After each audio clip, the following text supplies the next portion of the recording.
Baie geluk. Dan groot pampoen vir jou 904,5 kg. Jy was verlede jaar die Suid-Afrikaanse kampioen met 867,5 kg. Willem, hoe lang het dit geneem om daai pampoen te kweek? So 60 dae in die plant oom en dan 100, hy is presies 97 dae oud vandag. So 100 dae. 97 dae, maar staat dit weet ek, want jy moet so saans en aan sê, so môre sê, oppas. Baie geluk Willem. Baie dankie. En dan voorspoed ons wens jou op jou bynaam, duidelik is pampoen baie geluk.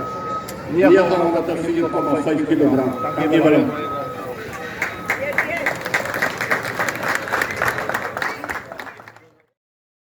Gestel vir die swaarste pampoen wat die skaal op 'n massiewe 904,5 kg getrek het. Die reuse pampoen het sy gewig rondgegooi by die jaarlikse Groot Pampoenfees op Heidelberg in die Weskaap.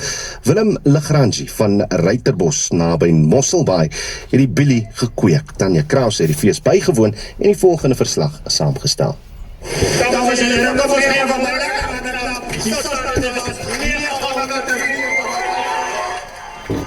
Die pampoenkoning het dit weer gedoen. Lagrangie het verlede jaar die rekord gebreek met 'n pampoen van 867,5 kg.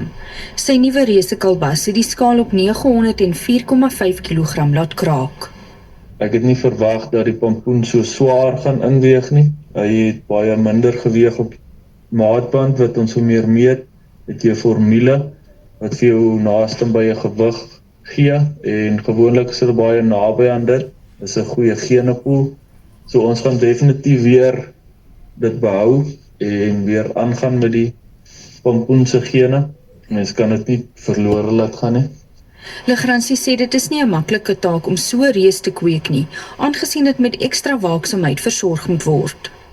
Ek het so 'n maand en 4 dae voor die pampoen se inweeg vrugte vlieg omgesteek een oggend.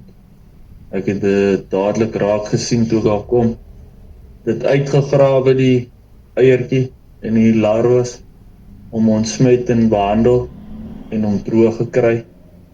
Ek kon daai pampoen ten minste inweeg. As ek dit nie opgelet het nie, het ek definitief my pampoen verloor. Piet Lot se pampoen van 837 kg moes met die tweede plek tevrede wees, terwyl Elisna Lot se 730 kg reus die derde plek losgeslaan het.